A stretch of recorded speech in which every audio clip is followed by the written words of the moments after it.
Good morning, everybody, and welcome to another edition of the Bat Around. I'm your host, Paul Valley. Joining me from PigTownSports, we have Zach Moore back in with us again today. Zach, thank you so much for being part of the show again, especially with such a quick turnaround.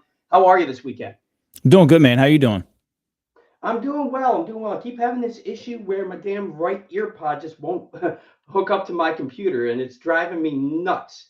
But we press on, right? We press on.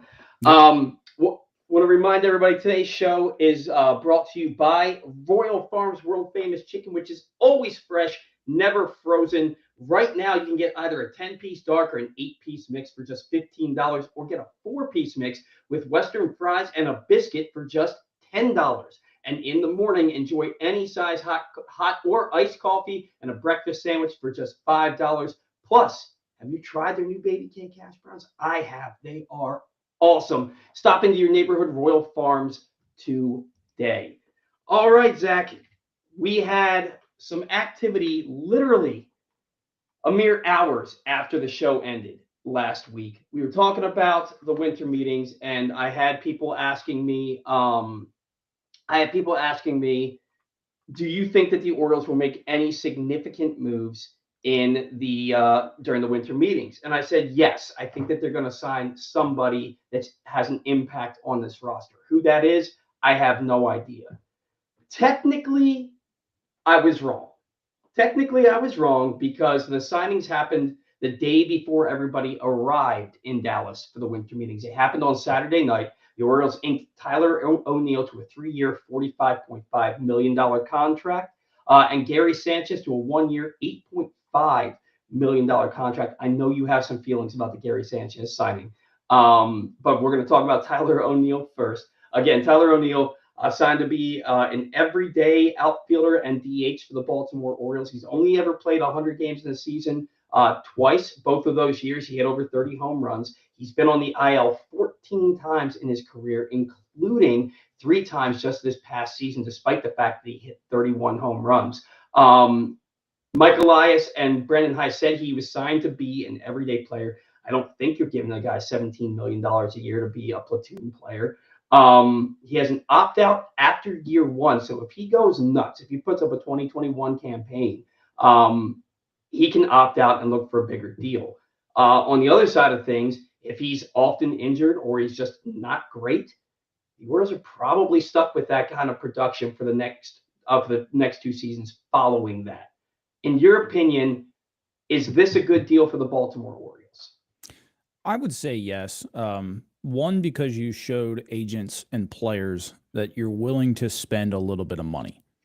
And yeah, they kind of overpaid for him. But and the same with Gary. You overpaid for Gary, but it goes back to the Orioles were willing to pay for a guy that they wanted. So it sets that precedence that we're taking the next step forward. But if you keep Tyler O'Neill healthy, he won a Gold Glove in 20 and 21. Like, he's a good player. His problem is he works out like he's an Olympic athlete.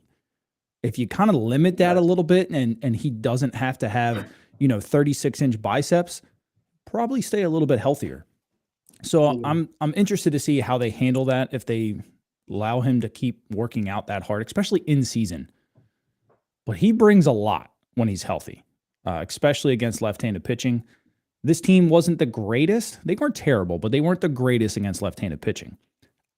I don't know if I would pencil him in as an everyday outfielder.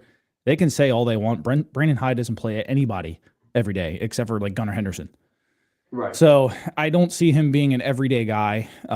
If he is, it will be a platoon between left, right, and DH. So he's not going to be cemented in any one spot. That's for sure. I like the signing. I mean, when he's healthy, he's a thumper. And that's our philosophy is hit the long ball. He fits the mold. When he's healthy, he's a good outfielder. He still has speed. He can steal some bases, which is another thing that we need. He fits our mold pretty well. It's just, can you keep him healthy? And after the year that we had last year with all the injuries, that's probably the biggest question mark. But I'm okay with it.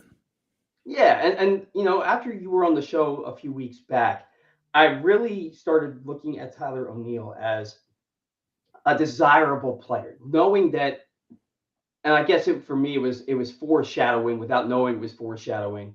Knowing that the Orioles probably weren't going to play in the waters to get Teoscar Hernandez, although he's still out there. Mhm. Teoscar Hernandez is still out there waiting to be signed by somebody. So maybe David Rubenstein pulls Mike Elias aside and says, "Go sign some dudes, please." I don't know. We'll get into that in a little bit. But I've really started to like think of Tyler O'Neill as a player that I'd like to have on the team because he absolutely destroys left-handed pitching. Yeah. Like the tune of like a 326 batting average, 16 of his 31 home runs, and he had an OPS of above 1100 against Mhm. left-handed pitching last year. He does work out like a freak, which is probably why he's spent so much time on the IL. But I like the idea of Tyler O'Neill being here, especially when, like you said, Brandon Hyde loves to match up. He loves to platoon, and he loves to have flexibility in the DH spot. So I like the Tyler O'Neill signing. The Gary Sanchez signing, when I first saw it, kind of a head scratcher because he hasn't hit higher than 232 since 2017. And generally speaking, it's 220 or less the last 6 or 7 years. So when I look at that, and I didn't think he was that great of a defensive catcher, and he's not, but his defensive metrics are better than James McCann. He provides more power. I know you have, like I said, you have your feelings about Gary Sanchez, so I'll let you say what you need to about him. Thoughts on the Gary Sanchez signing, and then these two players, is it enough for the Orioles offense to take a step forward from how they finished last year? No. No. Yeah. They need more help. I think they gave these young kids a chance to win it with themselves because they did it in AA, they did it in AAA all together. They got their shot, and now I feel like it's time to provide them reinforcements around the diamond, whether that be platooning or every day. They're going to have to make some changes, in my opinion. If they roll out with what they got again, I mean, okay, they've won what 190 games, 100 and almost 200 games in the last 2 years. Like, okay, 70 in the but last 3 years. yeah, I mean, they've won a lot of games together. It's just, I think some veterans need to be in there.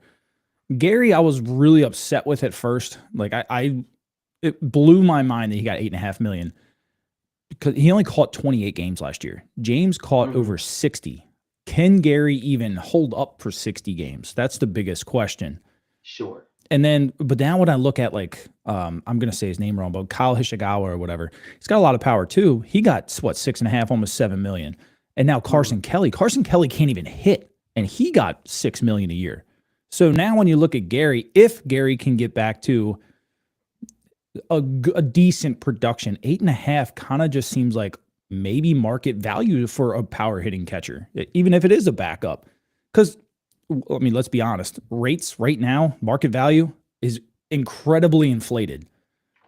When I first saw it, market value was 1.3, we gave him 8.5. It blew my mind. But now it's like, okay, two catchers have signed for basically 6.5. Gary's at 8.5. You know, Gary's got a great arm. I'll give him that. He's got a great arm. He's a little lazy defensively when it comes to blocking. I'll never forget him missing a pass ball in the postseason and walking to it, and a guy from second scored. I've hated him ever since as a former catcher, but if he doesn't do that now, great. But you know, now the contract maybe looks like a very slight overpay when originally it was like huge overpay. Mm-hmm. Yeah, and there's a lot of people speculating that this could be a temporary move until Samuel Basallo is ready. Mm-hmm. Now, I know that when Samuel Basallo was really coming up in the prospect ranks the last couple of years, he was talked, especially early on, he was talked about how his defense needed some work. Now I'm hearing that the defense is fairly solid, probably not great, but it's going to be enough for how productive that bat is going to be. Yeah. With that in mind, does Gary Sanchez make it the entire season with the Orioles? If Samuel Basallo comes up, does he become the backup catcher, or does he play first base? Does Adley move to first base? Do they kind of make things interchangeable there? Is that ultimately the plan, that he's a stopgap until Basallo is ready?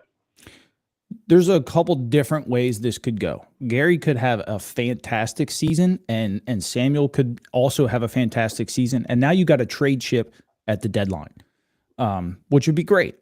I personally don't see Samuel being here at all other than his cup of coffee in 2025. And he'll get the Jackson Holiday treatment. He'll get the Mayo treatment. Here's your 8 to 10 games. Come up here, explore what big league life is like. Here's your issues. Here's what we want you to work on. The thing is, so yes, his defense was kind of criticized for a little while. He was 19 years old, 20 years old, right? Now you're looking at a guy who's 21. Things have gotten better. He's gotten more time under his belt. He's still, the biggest thing is you have to learn how to handle a pitching staff in the upper levels. Yeah. And he's 21, right? You're not going to send him out there and say, hey, go figure out Aaron Judge and Giancarlo Stanton and Jazz Chisholm, in the 7th, 8th inning where he hasn't caught the same guy very much. They're not going to do that. He's got to learn. There's some good hitters in AAA, some good guys that are like Kobe Mayo. They're going to come up and he'll have to learn how to pitch them. He'll have to learn, okay, I did this last at bat against this guy.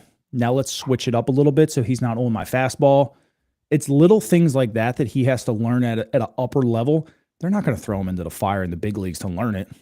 They will for their cup of tea, and those couple games might be pretty bad. But I mean, that's the thing of it. So it's a marathon. It's not a sprint, but he's just got a lot to learn. I don't see them I don't know. I think fans are ready for him, but we know when these guys come up, they look awful the first time. I mean, I'm not going to sugarcoat that. They have all looked really awful.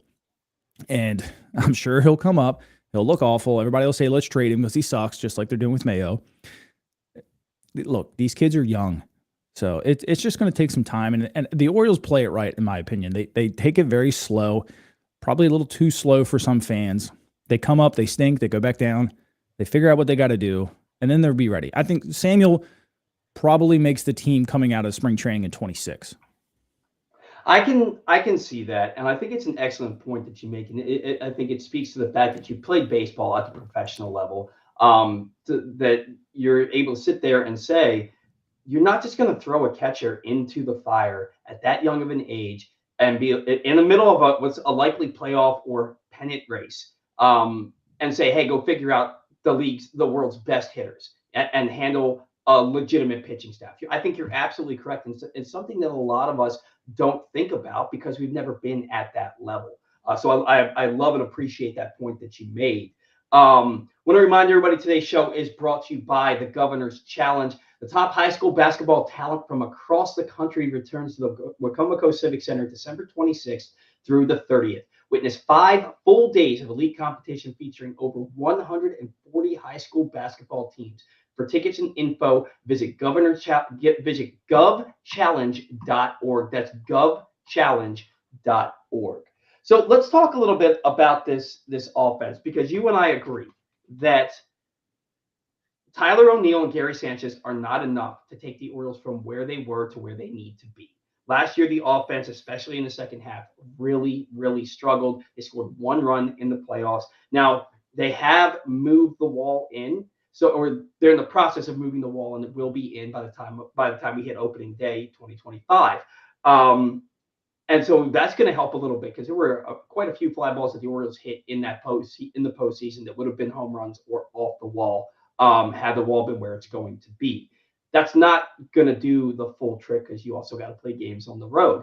And so they have Ryan O'Hearn, they have Ryan Mountcastle, they have Kobe Mayo.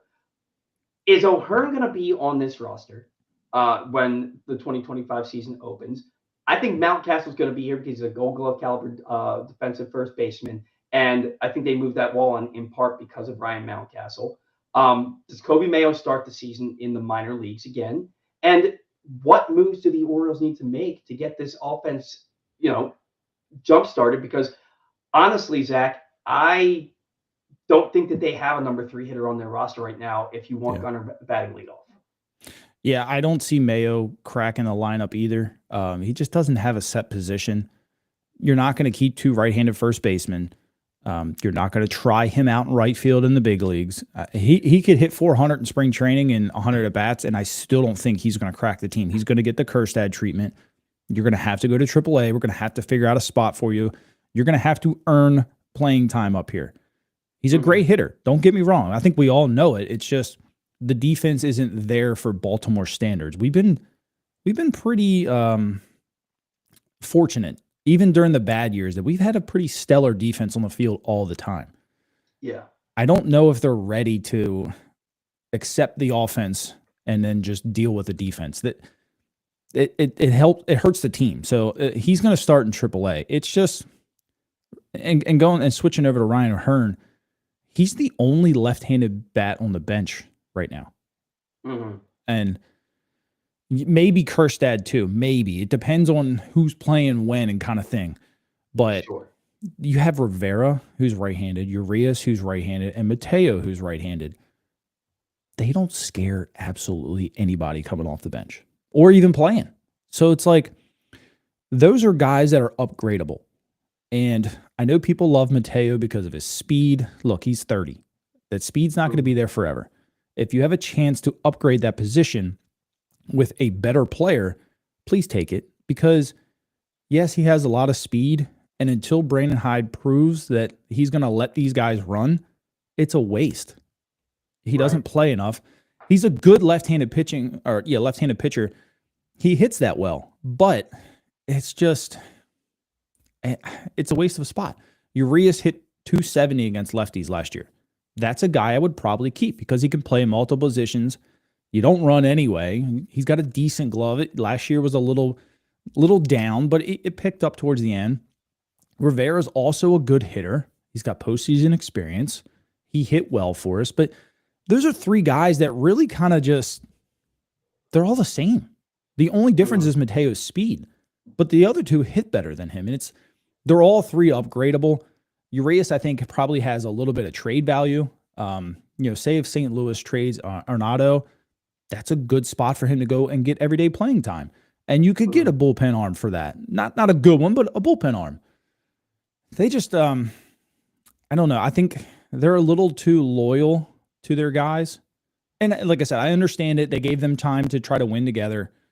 But in my opinion, I'd keep Urias. I'd try to upgrade the other two positions, maybe get another left-handed bat, maybe one that plays, infield or outfield. Doesn't even matter. But they've got some holes. It's just, and I see like maybe Mayo's a DH, but the problem with Mayo is everybody else can DH too. And you've already got a right-handed DH. Like, if you're facing a left-handed pitcher, you want Tyler O'Neill to probably play right field.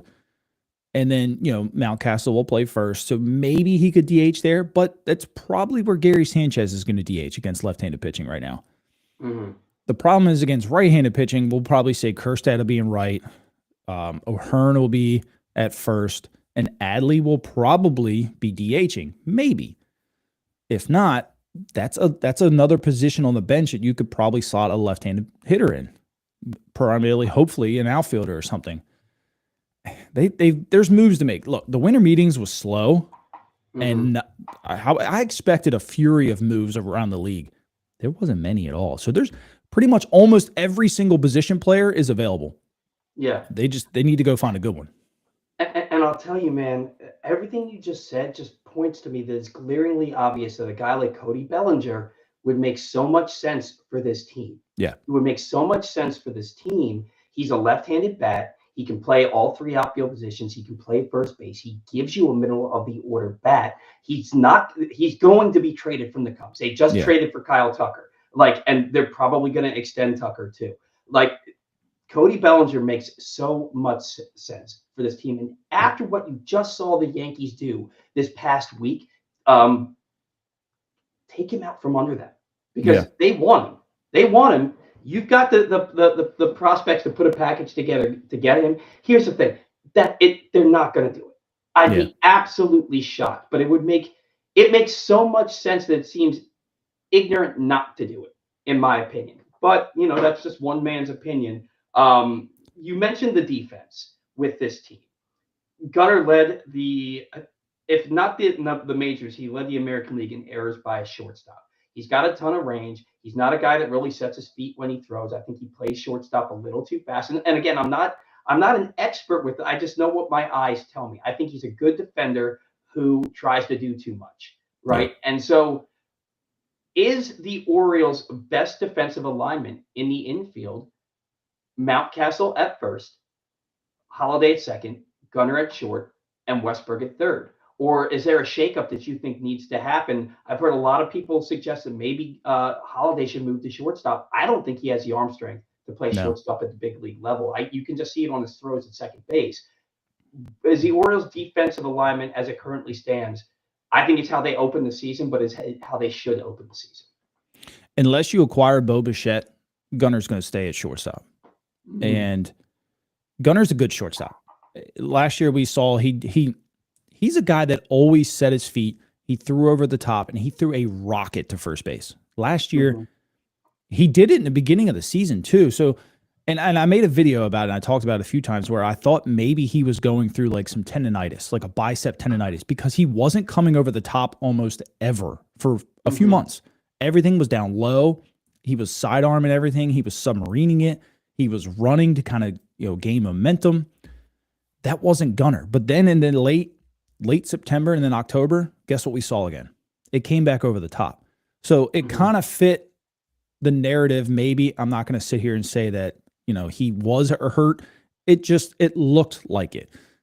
His defense doesn't bother me. I just think he was going through some stuff last year. He was probably overcompensating, just even fielding the ball because, okay, I got to get around it so I can keep moving. My arm hurts. I can't really throw it that hard. He's fine. We've watched him make a ton of web gems.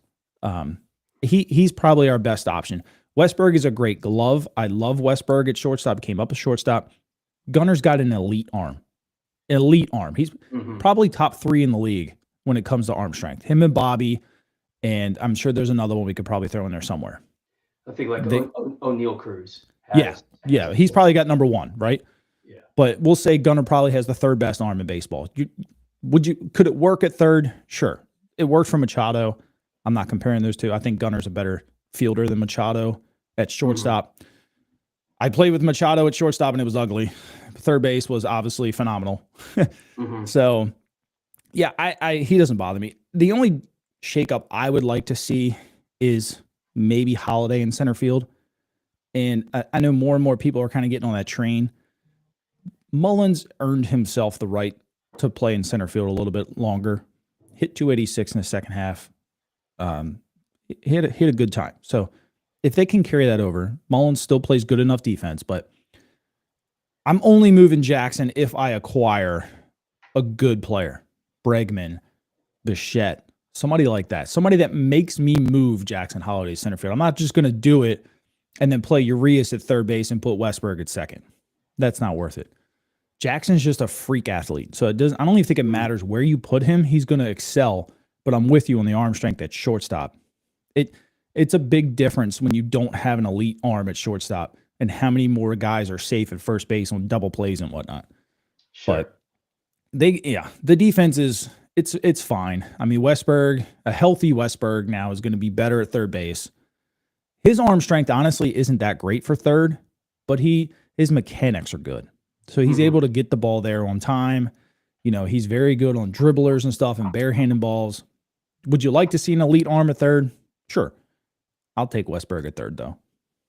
I'll tell you, Westberg may be my favorite player on the team. The guy's just a ball player. You put him anywhere, and he's going to play. He's going to play well for you. He's going to be scrappy for you. You can put him in the corner outfield, and I think that he would be a plus defender out there. I think he's a plus defender anywhere you put him. I have a lot of faith in Jordan Westberg, and I'm excited for the step forward he's going to take. He was an all-star this past year in his first full season, and I think he's going to take that next step forward again this year. He is maybe one of the most underrated players in the game. As for Gunnar, I would not bet on Gunnar Henderson moving off a shortstop. He is the face of the franchise, really. Yep. He's your superstar, and he's a good shortstop.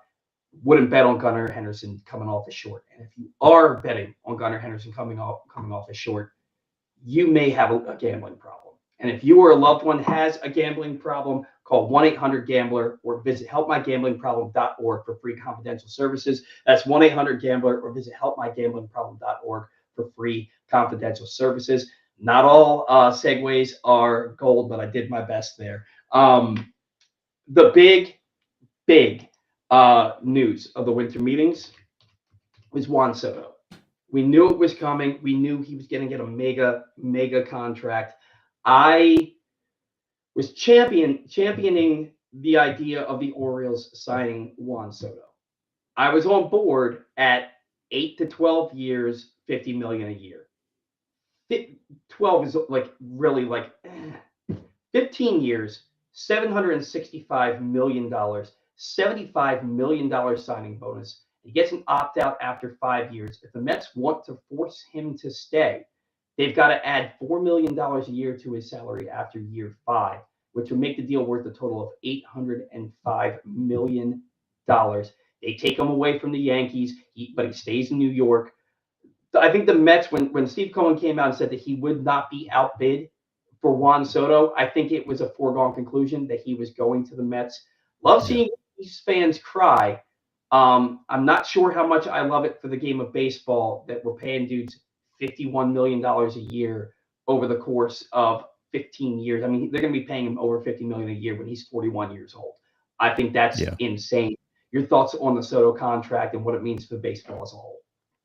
It's a lot. And honestly, when you look at him and Kyle Tucker side by side over the last 3 seasons, there's not that much of a difference. And it wasn't even long after that contract was signed that Kyle Tucker immediately said, "I want 10 for 400," and he was listed on the trade market.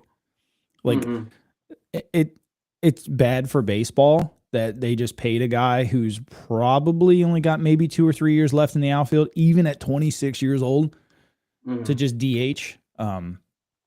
Ohtani got it, but you know what? Ohtani pitches. He's had 2 Tommy Johns, and now they don't even need him. He could be a bullpen arm for all they care. Go in there and close. Whatever. But Ohtani deserves it. I'm not going to say that Soto didn't deserve it. I think it was way overpay. And that's Boris. I think a lot of that Red Sox smoke was Boris driving up the price on the Yankees. I think all the stuff coming out about the Yankees and this and trying to make them look bad and stuff, I think that's just everybody trying to cope, including Soto. And look, players don't call each other 2 days after they lost in the World Series. Like, I don't care that he didn't talk to his teammates. He probably didn't care. The whole family suite thing, good for the Yankees for standing their ground, honestly. Good for them. Like, you don't need to cater to one player, a player who is not even the best player on your roster, right? If you didn't do it for Jeter, you're not doing it for Juan Soto, who's your second best player. That's just me.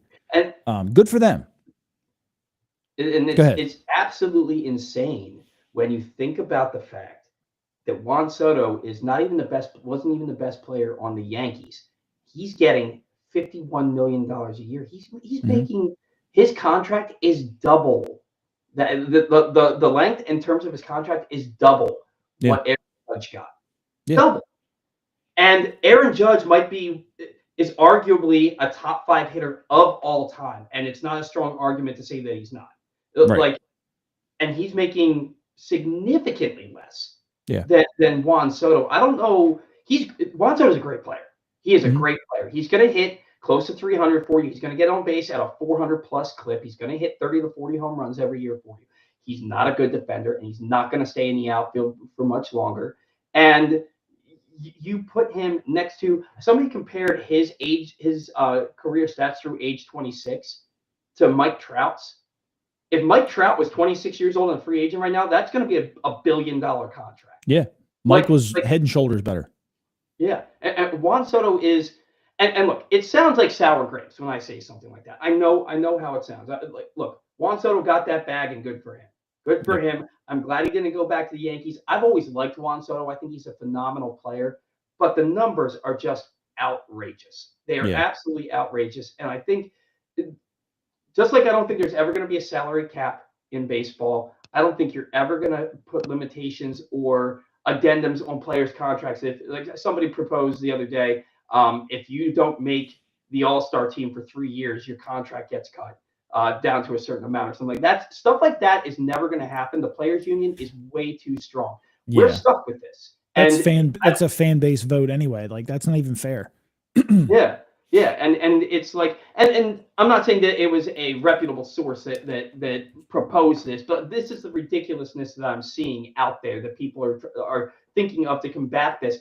You're not going to combat it. What's going to end up happening if you want to combat it is that baseball as a whole is going to have to just decide without it being collusion that they don't want to do this anymore. And it kind of looked like we were headed in that direction with some of the you were seeing shorter contracts, just like in football, shorter contracts but big money. And now you're seeing these huge contracts. Shohei last year, Ohtani this year, and name a 10+ year contract that has ever worked out. I'll wait because you cannot name them. Those contracts do not work out. Good for the Mets. If they go out and they win 3 World Series in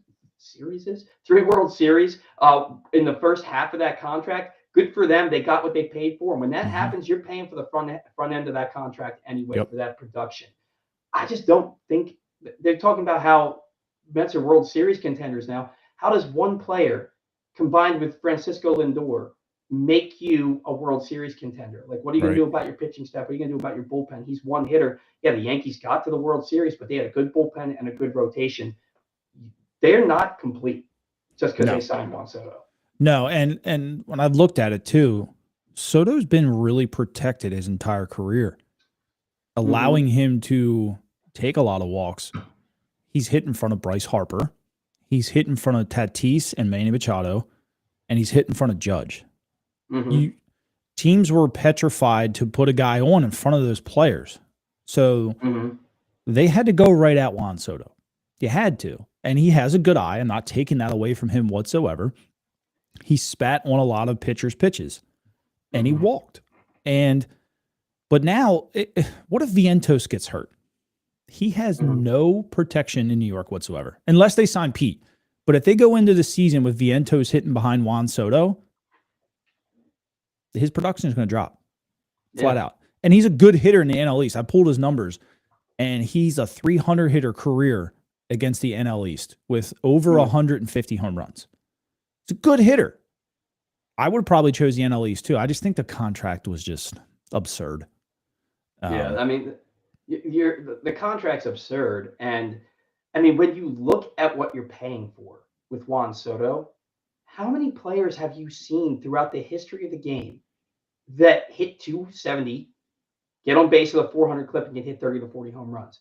He's not a necessarily unique player. There's been a number of players out there that do that. So what makes Juan so, and I get it, it's because he's 26 years old. He's a young guy. He's got that eye.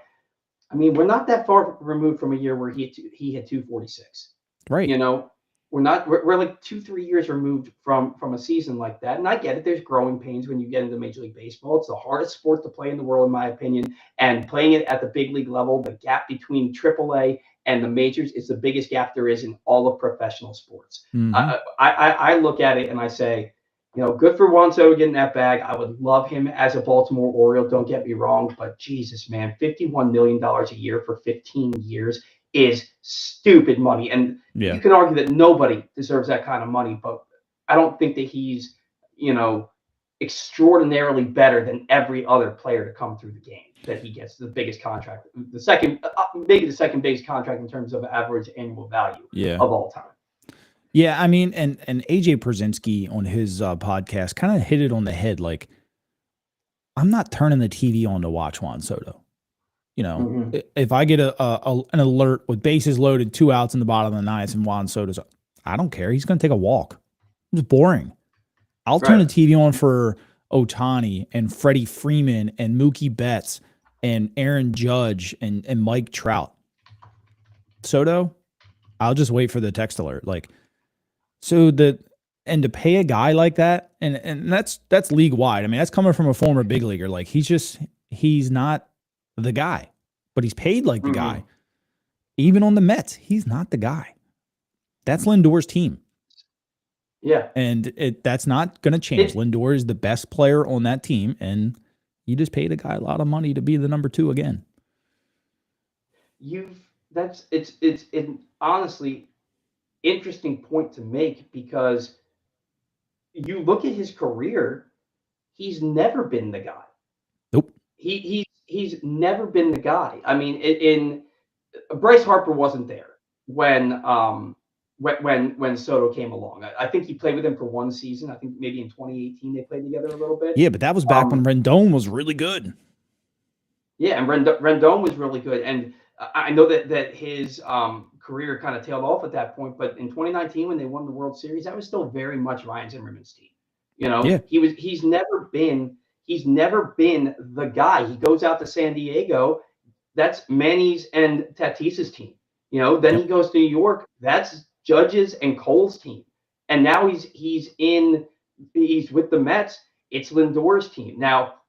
It's going to be in the eyes of the media and the fans of baseball. It's going to be Soto's team. Is he going to be able to perform in that spotlight? I'm sure that he can. He's Juan Soto. He's a damn good player. But it's I'm not trying to disparage the guy. I just think it's absurd to give that kind of a contract to a guy who is very, very good, but not the greatest player the world has ever seen. I'm looking at Aaron Judge's contract, and it sucks that guy doesn't have an opt-out because he's worth a lot of money. Judge, if he had an opt-out, man, you think that guy's not going to opt out and be like, give me 9, 10 years, 8 to 10 years at $60 million, $70 million a year? You think he wouldn't do that? Good Lord, hometown discount for sure to stay with the New York Yankees. Today's show also brought to you by Glenn Clark Radio. Miss anything from Glenn Clark Radio this week, including Jamal Lewis, Mike Bordick, Morning Wig, Rick Neuheisel, and more. You can find them all right now in the Glenn Clark Radio Week in Review feature at PressBoxOnline.com. And watch or listen to GCR every Monday through Friday at 10 a.m. at PressBoxOnline.com/radio or right here on Facebook and YouTube. We had Glenn kick off the show with us last week, and he had me rolling in my chair laughing. He was hysterical. So thank you to Glenn for coming on the show last week. And go check out GCR. I used to produce a show, and it's a hell of a fun time. Yankees. They signed Max Fried, 8 years, $218 million. They trade for Devin Williams. Nestor Cortez goes to the Brewers as part of that package. The Red Sox, they acquired Garrett Crochet in a trade with the White Sox. They trade catcher Kyle Teal, their number 25 overall prospect. Outfielder Braden Montgomery, number 54 overall, which are each of their last 2 first-round draft picks. Yep. Infielder Chase, is it Maedroff? Chase Maedroff? I don't know. I should have thought about how to pronounce that before we started the show. But he's Boston's number 11 prospect, and Wilkerman Gonzalez, their number 14 overall prospect. The point of all this, Zach, is that the Yankees went to the World Series last year. They won the division. They've only gotten better this offseason, despite the fact that they've lost Soto. I think the team's better now. Yeah. The Red Sox they were supposedly in on Soto. They were supposedly trying to sign Burnes. They traded for Garrett Crochet. They're looking to get better. I think they're tired of being in 4th and 5th place in the division. Do the Orioles need to react or respond to this? 1. And 2, what would be the Orioles equivalent to that trade with Garrett Crochet? And are you okay with the fact that the Orioles weren't even finalists for that trade? Yeah. Look, Garrett's a good pitcher. Would he have signed an extension in Baltimore? I pretty much can say absolutely not. Right. In Boston, sure, he'll probably sign an extension. It's a big market team, you know. The equivalent to that trade would have been Basayo and Bradfield and who was the infielder? We'll probably say maybe like Frederick Ben-Sakome, and we'll just throw an arm in there, maybe like Pham or somebody pretty decent. Like, fans would have lost their mind, honestly. Mm-hmm. Like, Bradfield's the future. He's a good player. Basayo's the future. He's a good player. And I've talked to several Red Sox podcasters about this, and they're excited, but they're also kind of like, damn, like they were literally just 1 year away from a 6-year window with a ton of young prospects at a World Series. They were just 1 year. If they just waited just 1 year, right, you would have had Kyle Tia, Marcel Mayer, Roman Anthony, and Brandon Montgomery. Paired that with Tristan Casas and Wilmer Abreu and Rafael Devers, that lineup would have been unstoppable. Granted, probably around 27 because it takes a little bit for rookies to kind of get their footing. One of them probably would have popped and been close to a Rookie of the Year, if not won it. Roman Anthony's number one guy in baseball right now. Marcel Mayer's probably the number one shortstop prospect. You'll see him this year. They were close. And having a catcher for a long time, and Kyle Teal's very, very good. That would have set them up for a long time. If they don't win it, if they don't even sign him to an extension and don't win it, it was a failed trade, in my opinion. Mm-hmm. Because that window that they would have had with those guys, they can still do it without him. Don't get me wrong. Mm-hmm. But having those two extra thumpers in your lineup long term, that would have been something special in Boston. And the podcasters that I've talked to kind of feel the same way, but they're also excited to have Garrett, which I completely agree. And it would have been the same here in Baltimore. If we would have traded Basayo and Bradfield and everybody else and won a World Series with him, it's worth it. But when you don't, that's when it bites you in the butt. And the Yankees have made the better moves. Devin Williams is a top 3 reliever in all of baseball. In the last 3 years, his numbers are 1, 2, or 3 in pretty much every single category as a reliever. That's a big blow to the Orioles. Max Fried, you might see him 3 times this year, maybe 4. Is he going to beat you personally? Maybe twice. That's not a huge deal. He's going to beat other teams, don't get me wrong. 8 years is ridiculous.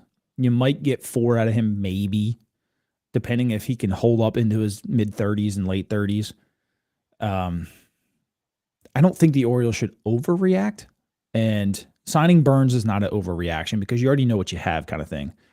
Mm-hmm. They're going to have to overpay for him. He wants to be in San Francisco, and he's made that very clear. He's made it very clear in his Instagrams. Boris has made that very clear. Right now, he said that I'm waiting for the best offer from San Francisco.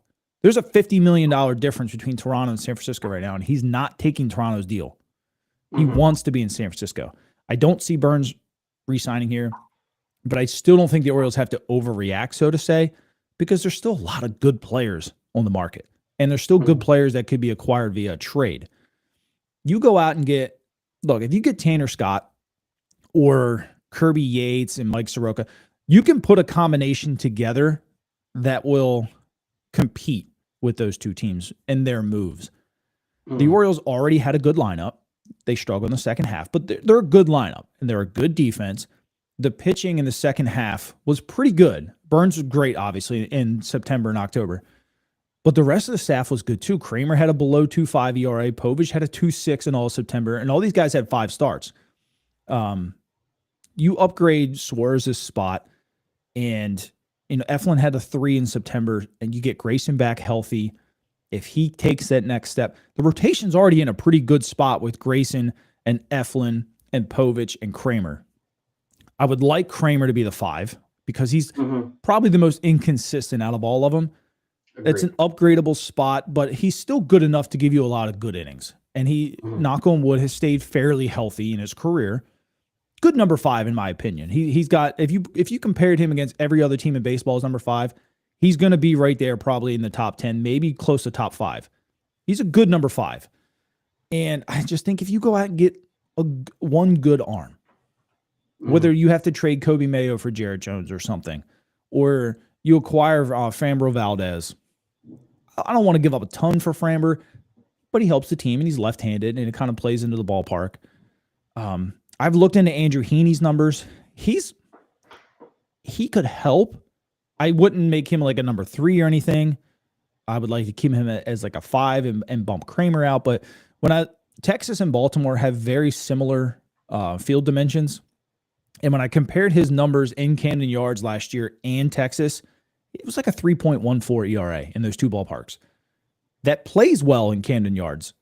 The difference obviously being that Texas being indoors, ball flies a little bit better, but he's also not facing Aaron Judge all the time either. So, and Rafael Devers and superstars that are in the AL East. Not that the AL West doesn't have any, but what I'm saying is they're the better players in the AL East. So but he's a guy I would kick the tires on. He wouldn't be my only move, but Mhm.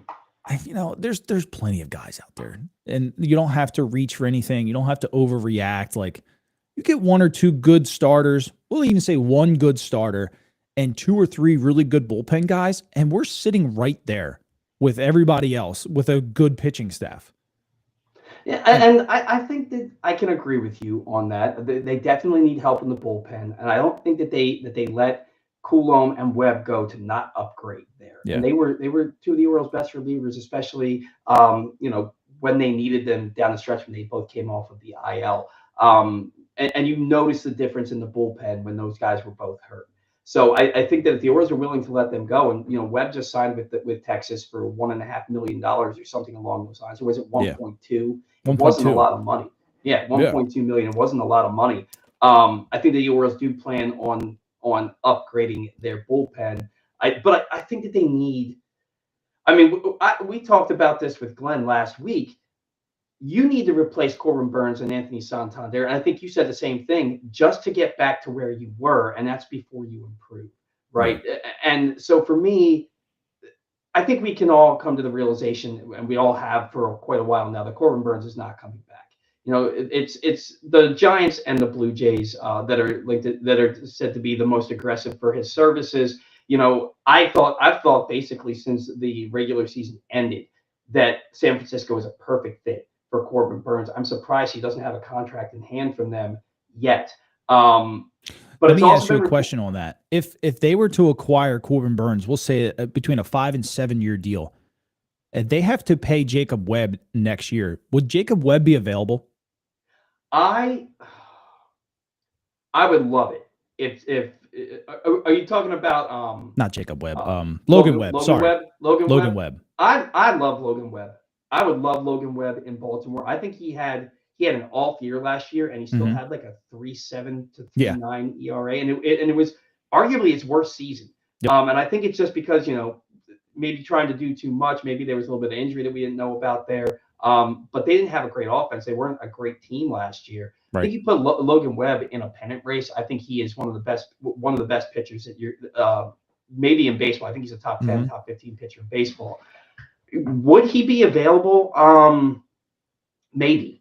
I mean, it's so hard for me to say. I won't pretend to be an expert on what it takes to make trades and what it takes to and what teams' thought process would be to sign a guy like Corbin Burnes. What would they have to do with the rest of their rotation? But I will tell you that if he became available, I'd be chomping at the bit for the Orioles to make that move. I'd give up Um, Mayo for him. yeah, I mean, I there- I'd give up Mayo. I would give up Kerstad. There's not really a ton of players in the Orioles system that aren't already established that I wouldn't give up. Like Basayo and Holiday are probably the two that I would not give up. Yeah. But yeah, I would love to have Logan Webb in Baltimore. I'd love to have Corbin Burnes back in Baltimore. But it's also been reported that the Orioles aren't yet out in the Burnes sweepstakes. So I think that's a lot of that is just Scott Boras trying to up his clients' money totals. You're saying there's no chance Corbin Burnes resigns in Baltimore, because I think a lot of people are kind of like, I don't want to say a lot of people, but I don't want to exaggerate, but I think there's a good bit of Orioles fans that are thinking to themselves, he hasn't signed yet. Maybe there's a chance. I think there's certainly a chance. I mean, it's been reported that Toronto's at the $250 million range. Look, if the Orioles came up and hit 250, that's a bigger deal than 250 in Toronto because of the international taxes and stuff like that. He would probably take that. I think he just really wants to go to San Francisco. It's a 45-minute flight back to Arizona. He could go home all the time quickly, see his family, see his kids. He's got 3 kids under 3 years old. And that's a big thing he's taking into consideration right now. And look, money talks, I get it, but family talks too. And everyone else has to be on board with where you sign. And look, people are like, oh, well, the Orioles aren't spending money, but they have to realize that a wife could kill the deal instantly. You could have 275 in Baltimore and 220 in San Francisco, and you'll make even less money. But the fact that you can go home in 45 minutes, because the Orioles allowed him to do that too. Like, he left after his start, he would go home and he would come back a day before his next start. They allowed him to be with his family. And I think that plays, right? if San Francisco does the same thing, he's got even longer, right? It's what, a 6-hour flight to Arizona from Baltimore? I don't know personally. I never made the flight, but think I about don't that. think it's 6 hours. It's like 5 hours to the West Coast. Okay, I so think Arizona's probably like probably 4.5, maybe 4.5. So we'll 5. say 8 hours, 8 extra hours that he is away from his family. Look, it's not a huge deal, but that adds up every week, right? You're taking over a course of a season, you're taking over 200 hours away from your family when you don't have to. It's a big deal. But look, if they get close, if the Orioles are like, look, and I asked too, like, is he worth, do you really go all out? 7 for 280, like really make the pot sweet? Could he take that? Sure. I've floated the idea of 3 for 330 or 135. Like, really pay him on a short deal. A lot of money. I think that's probably the best bet to go for the Orioles, but I don't think that's the best bet for Corbin, especially with declining numbers. He wants longevity. He wants sustainability in the contract. He's not at an age and with his numbers, betting on himself, probably not smart right about now, but I don't know. I would try everything. Yeah, I would try everything also. I mean, he's 9 months younger than Max Fried. He's a better overall pitcher than Max Fried, and he has been healthy throughout his entire career. I expect him to get more. If Fried got 8 at 218, how Fried gets anything, how Burnes gets anything less than, 8 at 250, 260, I just don't see how that happens, And so for me, I think the Orioles are all the way out on Corbin Burnes. I just think that they are. Yeah. But that doesn't mean that they're out on acquiring any kind of starting pitcher. Today's show brought to you by Pressbox Print. We're in the final days of the current print issue of Pressbox before it makes way for our annual Best of issue. Coming this Wednesday, our annual Best of issue celebrates the top people, performances, and moments of 2024. The issue will feature our 2024 Mo Gavis Sports Person of the Year on the cover. I'm not going to tell you now. You'll have to wait. You'll be able to find the Best of issue all throughout the region, including in 60 Royal Farm stores. You can read it all starting later this week at PressBoxOnline.com. There are some pitchers that the Orioles could acquire. Before we get into that, sounds like the Astros are about to sign Arenado or trade for him. I'm sorry, Arenado. That's that means that Bregman is done. Does that put him in play for Boston or New York? Boris is asking for way too much money for him, in my opinion. Oh, I agree. He wants the same average annual value of Manny Machado, and Manny Machado is a superior, even at his age, is a superior player. If you go back, for their career, the numbers are very similar. But if you look at just the last 5 seasons, Machado is a superior ball player to Alex Bregman. He shouldn't be getting that kind of money. Boston makes a lot of sense. You put him and Trevor Story on the left side of that infield. You move Rafael Devers over the first base. Boston makes a lot of sense for Alex Bregman. The Yankees, according to John Heyman, every top free agent makes a lot of sense for the Yankees. And but Bregman does make sense for the Yankees. Yeah. They need a third baseman, and I could see them making that move too. The rich get richer, my friend. I'll tell you that much. Would love it if the Orioles made a play for him, especially after moving that wall in. But I don't think they're thinking like that. I also wanted to ask your opinion too. I'm back to Bellinger to Baltimore. What about Ian Happ? Ian Happ, I don't know. I like Ian Happ. He's a good player, but does Bellinger move the needle more for you? Bellinger's always moved the needle more for me, and that's probably a little bit of bias because I just love his personality, and I also think that he's just like this, like a cool customer, and I love his swing. I love his swing, and I think it profiles so beautifully for Camden Yards, and he's got the versatility that the team needs. Do I expect him to be MVP, Cody Bellinger? No, but if he's 2023 or even 2024 Cody Bellinger, it makes a lot of sense for this ball club. I like him better than Happ. I just don't know that Happ, he makes the Orioles better. I don't know that he has that same presence that Bellinger has. That's fair. You know what I mean? And so that's but if the Orioles go and they trade for Ian Happ, I'm not going to be upset about it. You know what I mean? But I'd rather have Bellinger. There's a lot of guys that I would like to have, and we could do 3 hours on this. Yeah. We have limited time, so we'll keep it rolling here. Before we get into some of the pitchers that the Orioles could trade for, and I know that you talked about this on the what is it, the Exit 52 podcast? Is that what you talked with Eric Arditi? Oh, that was just me and him chatting last night. Oh, gotcha.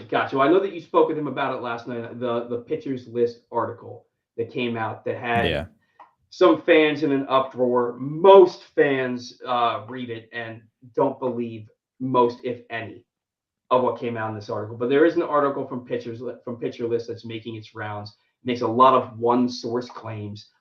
Chief among them, I'll try and make this succinct. Rubenstein is willing to spend, but Elias refuses to do so, in part because spending more would make Elias more accountable and place higher expectations. Don't believe that for a second. No. The Orioles are a vanity project for Elias to prove that you build a roster as an antithesis to the Yankees and Dodgers to win. I could potentially see that. I don't know that. How would anybody be able to prove that, though? Right. Elias is elevating people from within to maintain his personal vision. That's really vain. New ownership is naive and has no idea what they bought, and often defer to Elias rather than force his hand. I'll just keep going with these and touch on them afterwards. John Angelos gave Elias the green light to trade for Soto last year, but Elias said, no, that's probably the most ridiculous claim. And then Brendan Hyde is a puppet and a pushover, tried to fight back on the bullpen situation, saying the team needed to get better, not younger. And that resulted in the firings of Hyde's biggest confidants, Freddie Gonzalez and Ryan Fuller.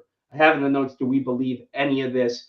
I'll tell you the only things that I believe in this, potentially, that Brandon Hyde is a bit of a puppet. I think that Brandon Hyde, I'm probably his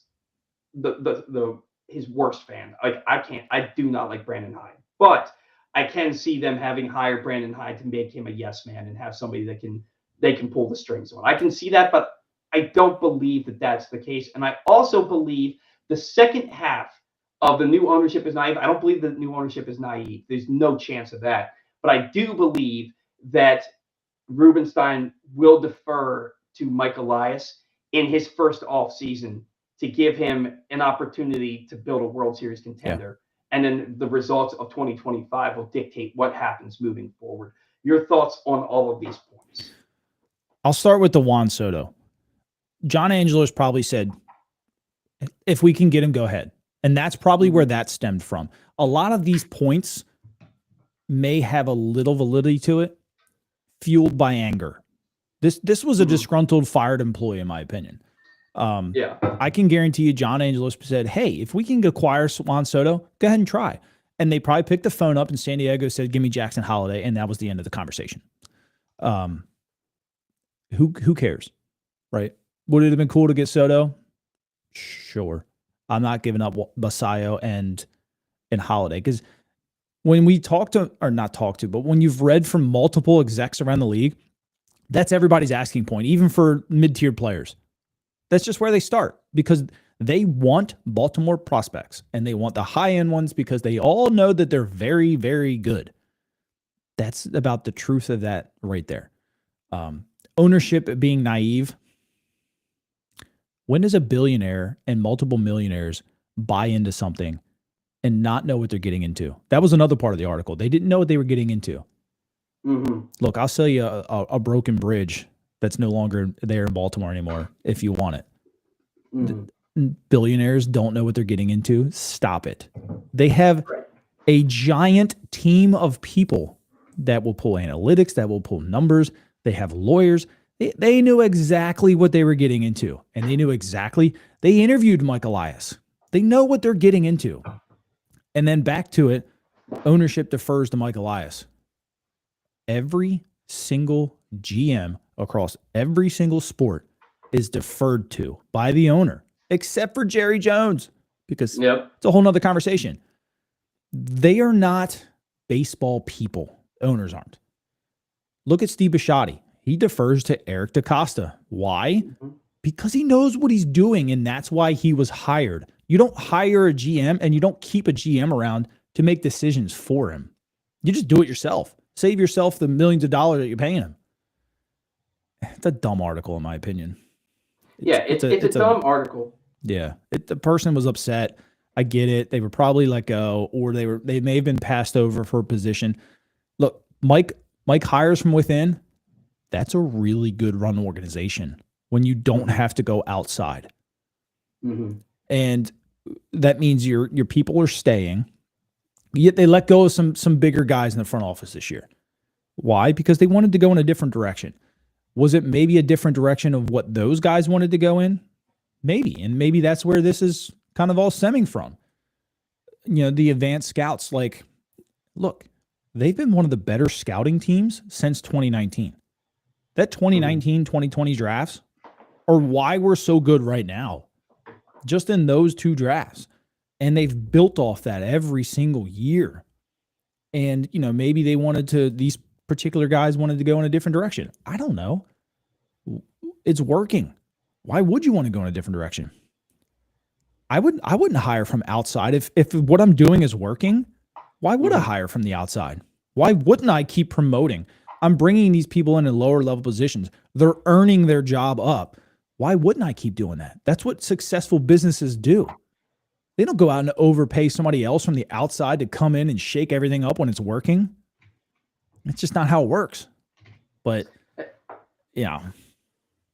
And look, I can't hate on pitcher list. I can't hate on them. Somebody gives you that many nuggets, even if it's one source, you're going to run with it. You're going to write an article about it. And look, the article doesn't really deserve a ton of our time. The only reason we're giving it time is because it's making its rounds. It's about our home team. And a lot of people have read this article. You know what I mean? But I think that the only stuff that could even be potentially true coming out of this article is stuff that you would probably figure anyway.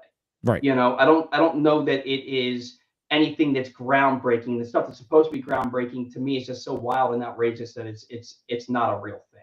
Yeah. So and that's the long and short of it. Really, is that the article, it may have hit on a few things, but I think that's by chance more than anything. Is Brandon Hyde a puppet?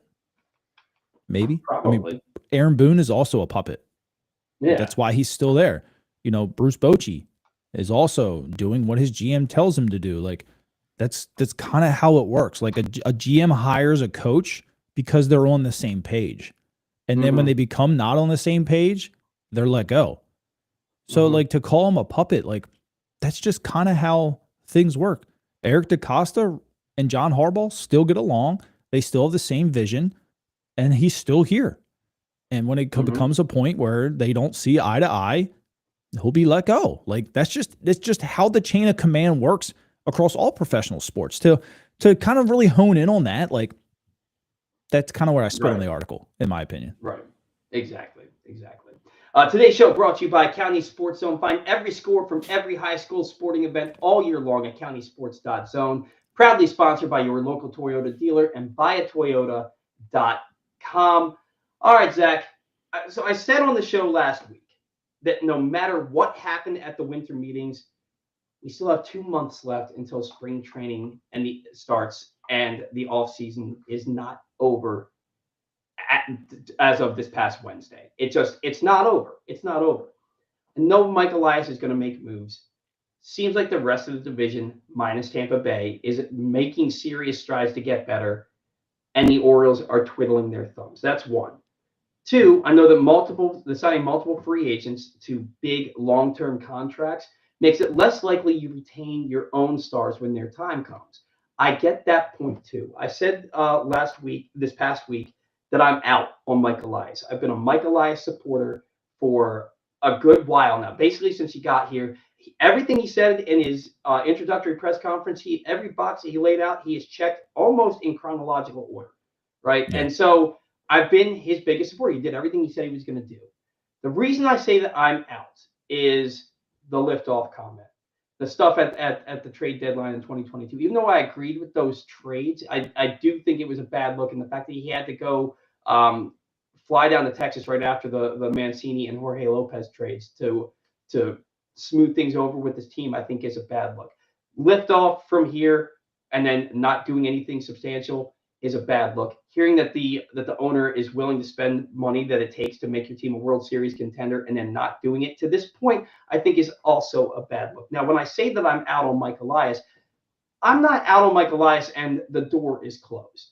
But I think I don't like the idea that the GM of this team, with a new owner, with new ownership, with an excited fan base, with a good young team, I don't like that he's on the sidelines right now. He has every opportunity to go out there and make some key trades, maybe sign another offensive player to slot in the middle of your order.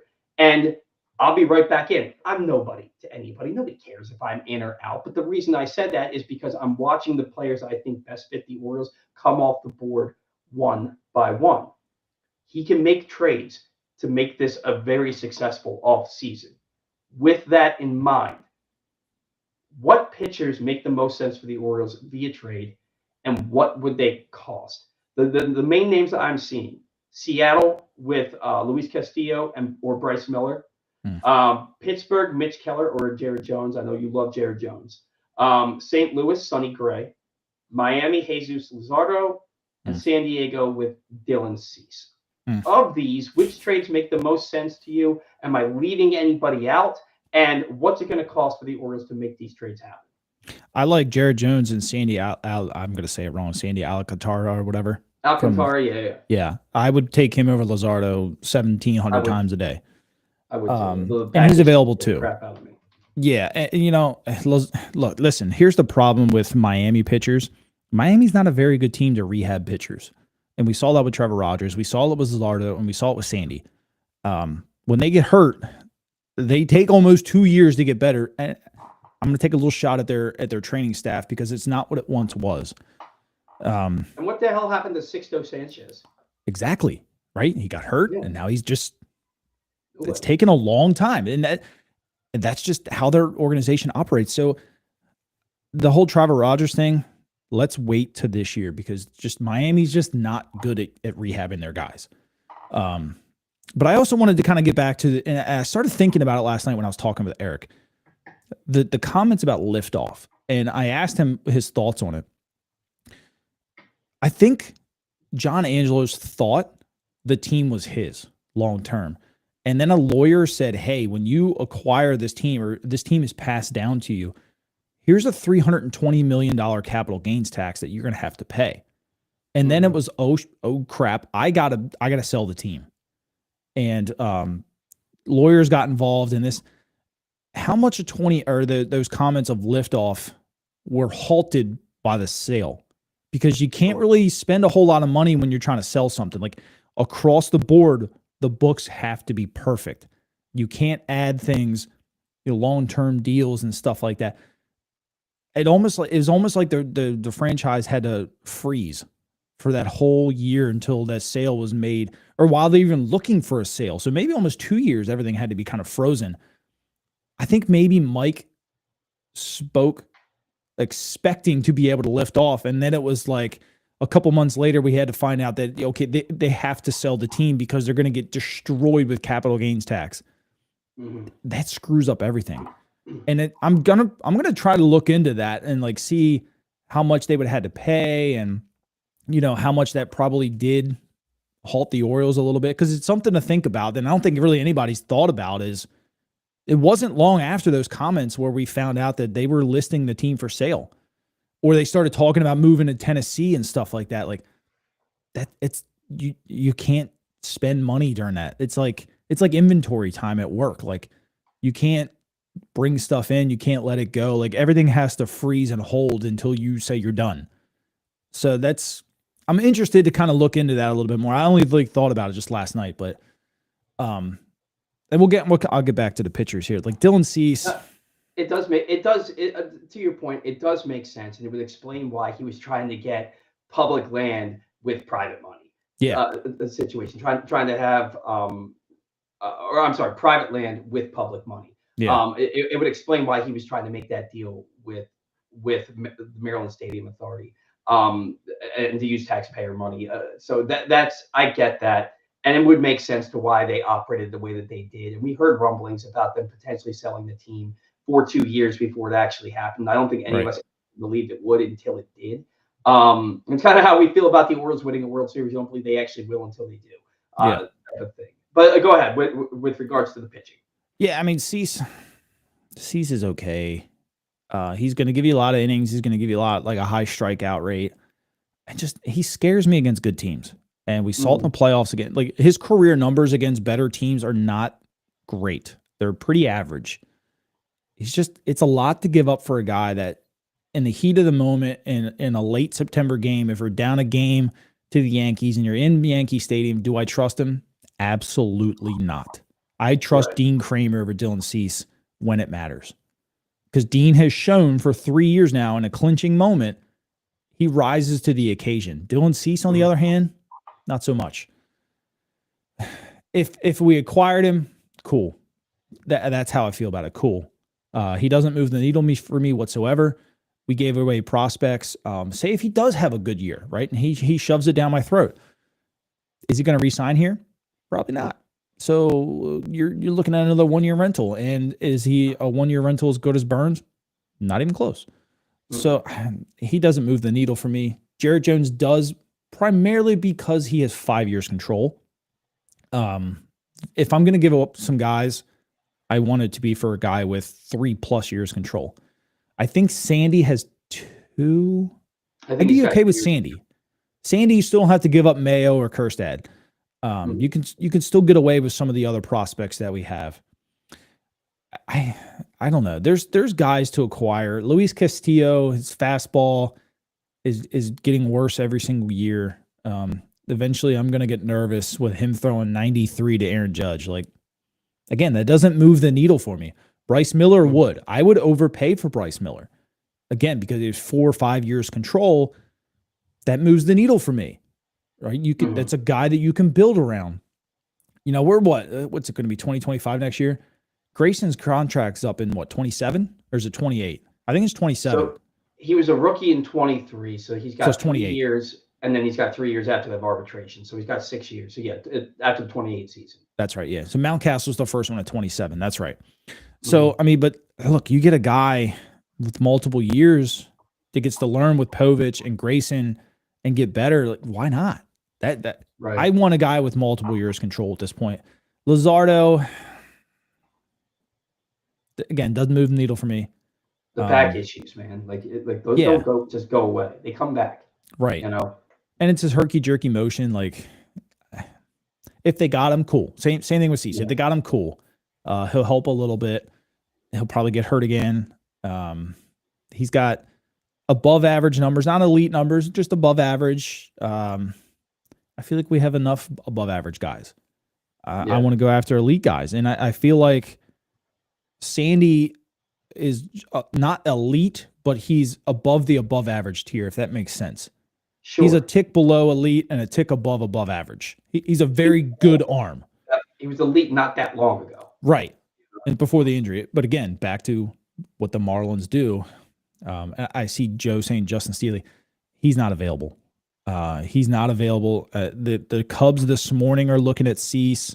They're making a run. They're going to go and try and get somebody. They're going to try and make a run. They've got Kyle Tucker. They weren't a bad team. Hey, it is what it is. There's some other arms out there that we haven't even heard about that Mike will probably acquire. Same happened last year. Nobody was on Trevor Rogers. But I feel like that deal was made for this year. Knowing coming in that the Marlins aren't great at rehabbing and whatever you got. And he said it himself, whatever I get out of him this year is a bonus. We didn't get anything, but I feel like he's going to have a bounce back year. He's healthier.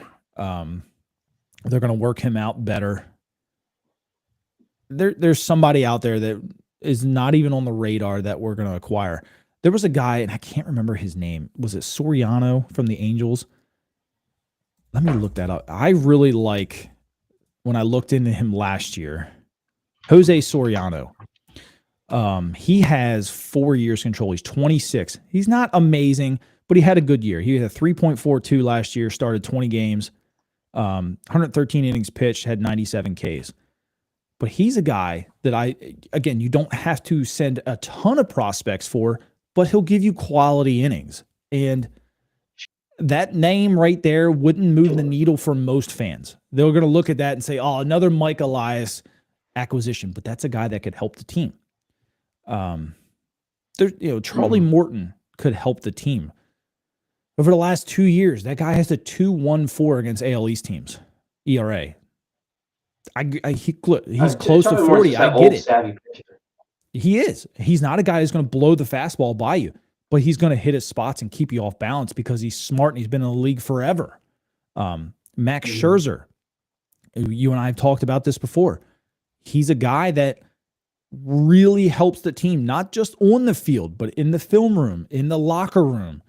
And I do think Sean Manaea is a guy that moves the needle for this team. A lot of people don't feel that way, but Sean Manaea is very good, and he has a very funky delivery.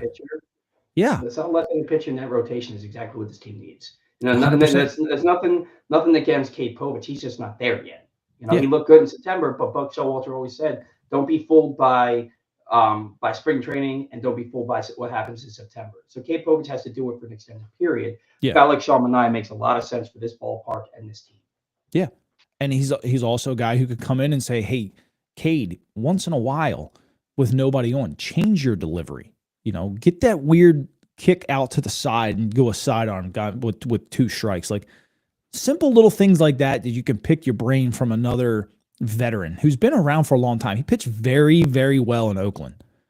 Got hurt, struggled a little bit, but then he went back to New York, got himself healthy, had a very good year again.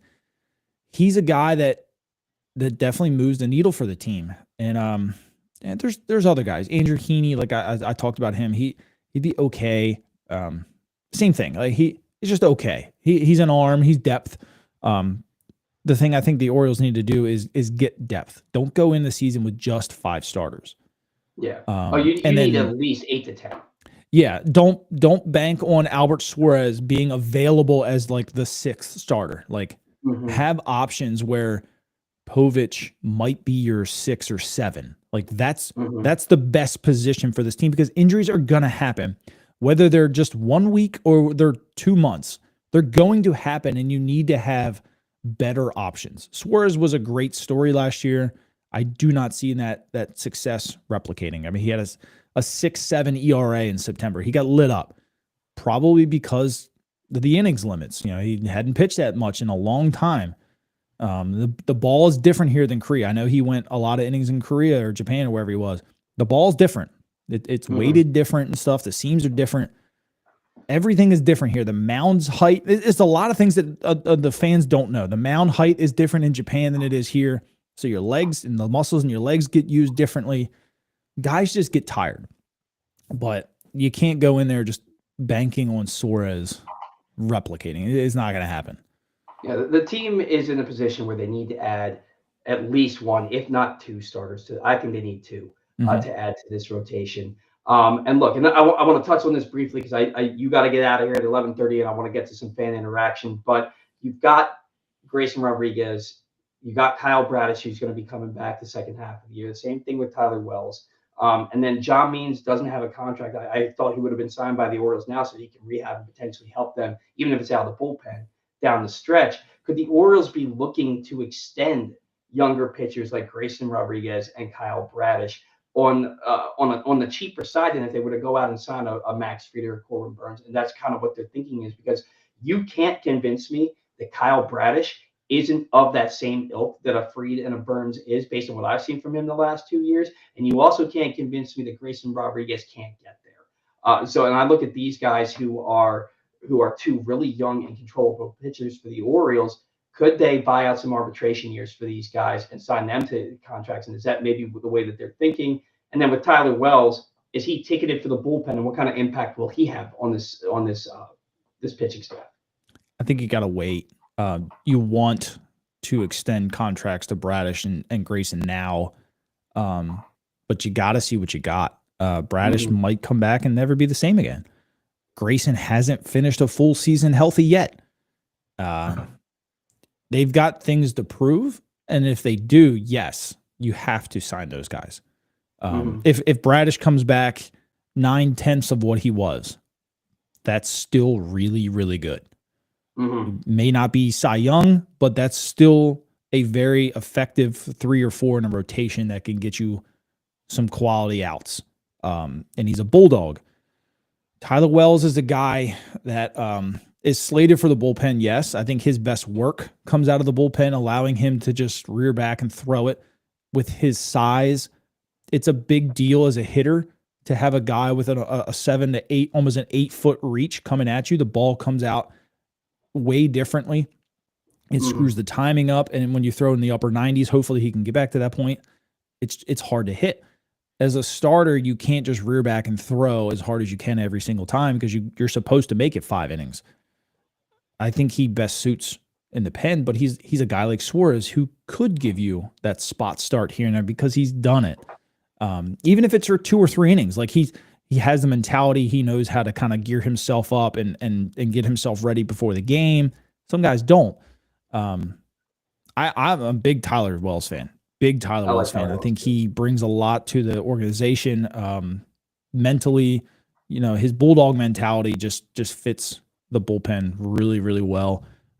He wants to go out there and just prove that he's better than you, and he shows it. He wears his emotions on his sleeve, and I'm okay with it because he wants you to know that he's better than you, and he thinks he's better than you at least. And I like that out of a guy. I can't wait for him to come back. Hopefully he's back to what he was. The problem is when we get these guys back, they're not going to be where they were immediately. It's going to take time. Yeah. And same thing with Batista. Yeah. Well, we're on year 2, so to say. If he ain't healthy, that's a big problem. Big problem. Because we're looking at what was it? September of 23, right? August of 23 is when he got hurt. The very end of August. We'll say the beginning of September. So we're at 3 months for that, another 12. So we're looking at 15 months.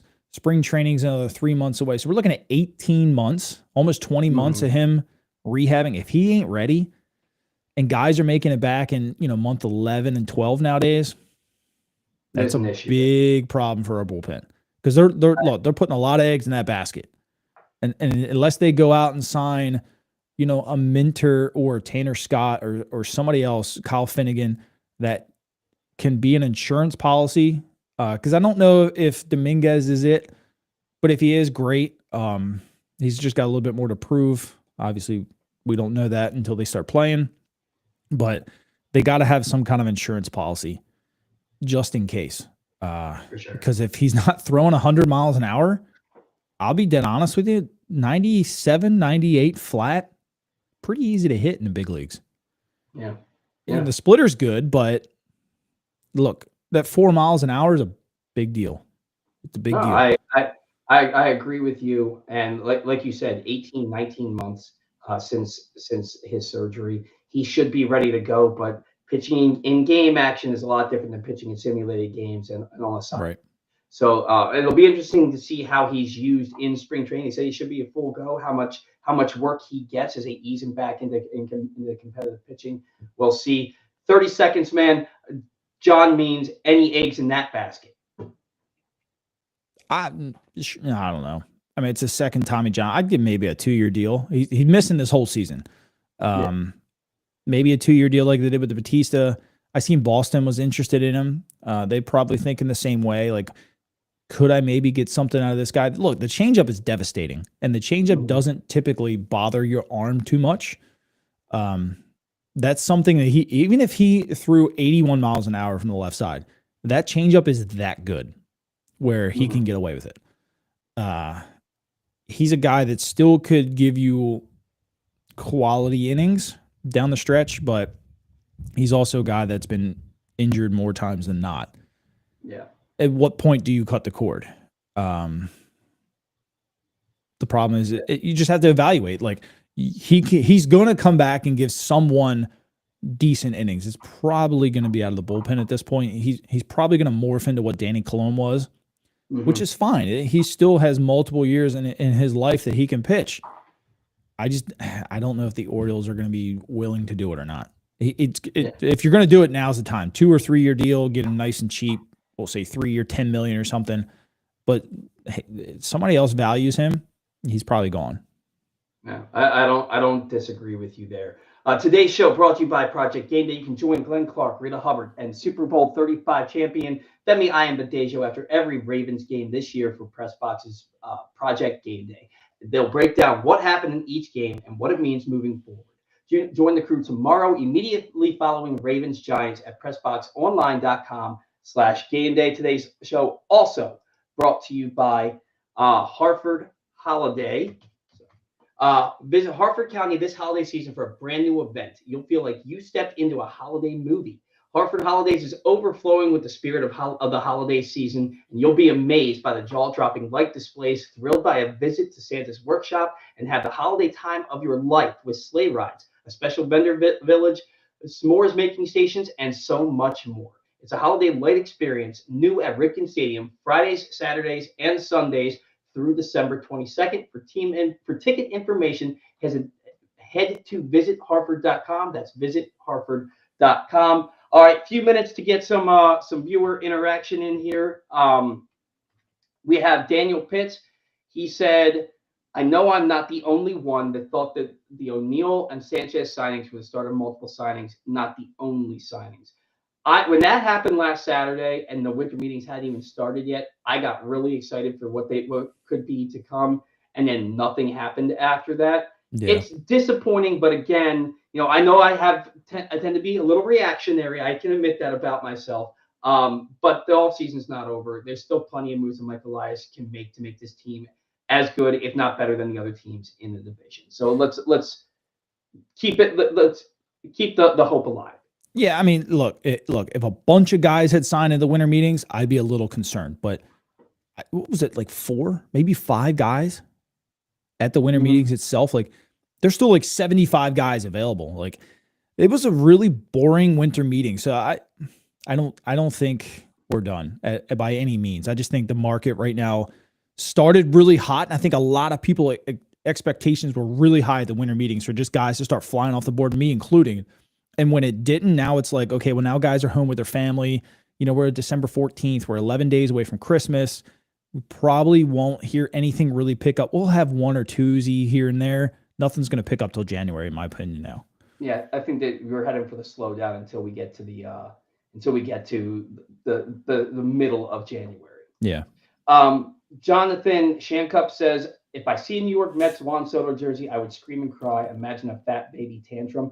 I'll tell you that I am already sick of all Juan's. They did something like Juan Soto looks so good in a blue jersey, and Juan Soto's Instagram. I'm like, nobody cares outside of New York. Like, he signed 2-3 days. Let's get nuts about it. Now just shut up and let's move on. Yeah. Like, I'm good. I'm good. All right, Daniel says, if you look at the stats, Tyler O'Neill is essentially a slightly better, cheaper version of Santander. Santander has never come close and never will come close to putting up the 2021 season that Tyler O'Neill put up. Tyler O'Neill, I think he's an athletic freak, and I think that if he can kind of like stop powerlifting and put himself into a more athletic regimen, kind of like what Santander did, so that he could end up playing 150 plus games each of the last 3 years. I think if you get that from Tyler O'Neill, change that regimen a little bit, I think he's a superior player all the way around to Anthony Santander. Yeah, so a lot of people don't realize. So Santander was a switch hitter, but the splits, he dominated right-handed pitching. Absolutely annihilates them. Still a pretty decent hitter against left-handed pitching, but he was an annihilator against right-handers. So you basically just flip-flopped. You got an annihilator against lefties. Kjerstad, I'm going to hang my hat on it, will be an annihilator of right-handed pitching. So you kind of, I'm not going to say that you've replaced it, but you put yourself in a position to not decrease what you had previously. But coupled that with, we'll probably get a better Jackson Holiday. We'll get a healthier Adley Rutschman who will get better.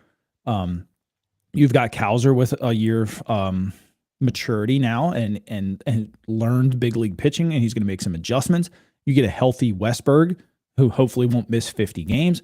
I think overall the production from multiple guys will increase, and it'll you won't miss so much of it. Yeah, I'm not concerned about Santander leaving, and I've said it before. I think if Santander is here, he's hitting third for your team. Yeah. I just don't like that hitter profile as a 3-hole hitter. Your most productive and best hitter, in my opinion, should be hitting third. And I don't know, and home run and RBI wise, yeah, that was Anthony Santander, but he leaves a lot to be desired in a lot of other offensive categories. I agree. It is 11:30. You got to bounce. Yeah, I mean, we're good. 10, 15 more minutes. Okay. You sure? I don't want to keep you. Yep. I'll get yelled at, but it's fine. Daniel Pitts said the O'Neill signing is what Kjerstad needed. He won't have the whole load on right field on him. He'll mostly play against righties. Yeah, I mean, there's more righties than lefties in the game, so he'll get more playing time. I'd like to see Kjerstad get some fair run as an everyday player to see what he can do. I don't know that that's available in Baltimore for him at this point because they like to keep their DH slot flexible and fluid. Tyler O'Neill wasn't brought in to not play every day, and you're not going to not play Colton Cowser every day. I can honestly see Kjerstad being a big trade chip for this team. I think they might be looking at him as that just because they've got plenty of left-handed bats that can hit the ball out of the ballpark in their lineup. Yeah.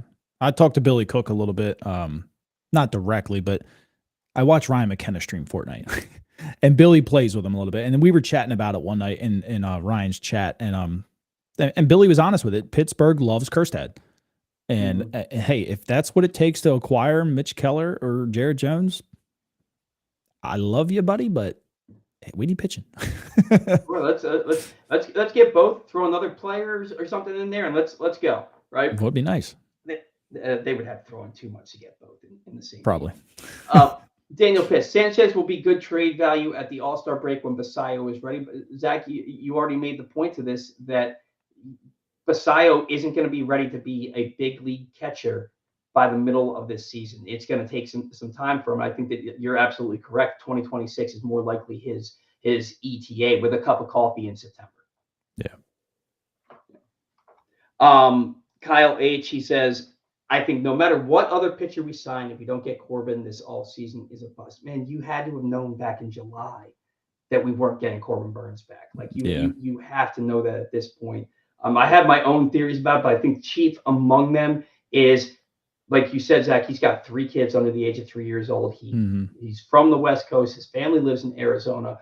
The Giants, they're on the West Coast. It's a 45-minute flight, and they have spring training in Arizona. Corbin Burnes doesn't have to go anywhere away from home until the end of March if he signs out there. It makes too much sense for him to stay out there. If the Orioles sign him, I love it. I think it's very unrealistic. Yeah.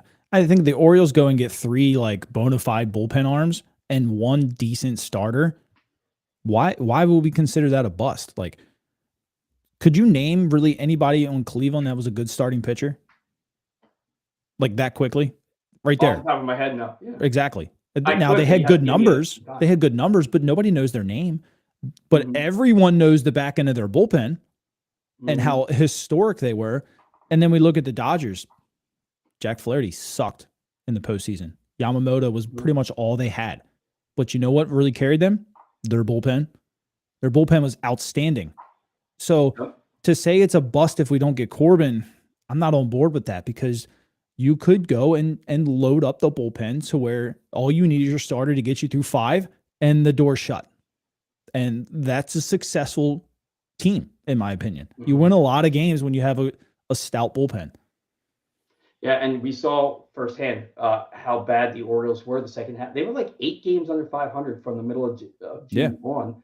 And it's because they lost 15 starting pitchers, but their 2 best relievers went down, and they were trying to replace them with 4 A players and guys that they picked up off the scrap heap. You need a good bullpen, especially in the division that you're in. Yeah. Jim, that's a last name. Santa Massimo. Mayo should be the DH. He's got to prove it. I mean, he was absolutely dreadful when he came up, and I get it. It happens. Cowser was bad. Holiday was bad when they first came up. Gunnar was okay. Westberg was okay, but he's got to prove it. And I agree with you, Zach. I don't think that he's going to be able to prove it enough in spring training for them to sacrifice the defense that he's going to have to play. He's not going to be your full-time DH. Yeah, he's going to have to go to AAA like Kjerstad did and hit 13 home runs in the first month, and just hit 400 just like Kjerstad did just to get an opportunity. It's not going to be handed to him. Ryan O'Hearn is too good with runners in scoring position against right-handed hitting or pitching. Mountcastle, I think we all kind of expect a little bit better. They platoon Adley at DH. You got Tyler O'Neill who's going to platoon there too. He's really going to have to earn it. It's not going to be given to him. Yeah. Jim also says Mateo and Rivera suck. Emphasis on suck. Look, Mateo is a fun player as far as the electricity and the energy that he brings to a game. He can't hit worth a lick. And anytime that he's been on the Orioles roster, he's managed to somehow get extreme playing time, like a lot of run, despite the fact that he can only hit left-handed pitching. I can see a scenario in which Jorge Mateo platoons with Jackson Holliday and plays second base when there's a left-handed pitcher. I can see a scenario of that at second base. He was an elite defender at second base, which just tells me he's the elite infielder. I'm not going to say he sucks. He sucks as a hitter. And Rivera, look, he doesn't have any options remaining. He's a guy who he's here because of his bat. He's going to have to stick or be exposed to waivers. If the Orioles want to keep him, maybe they're trying to look at him in spring training and see if they can sacrifice Ramon Arias for this guy's bat, who might be a little bit better, and hopefully the defense is good enough to hold that utility spot. I don't think that Rivera makes the roster out of spring training, but I think he's a huge DFA candidate. So I don't mean to steal all the thunder, man. Any thoughts on that? No, I agree with you. And Jim also says bring back Hayes. Absolutely not. Absolutely not.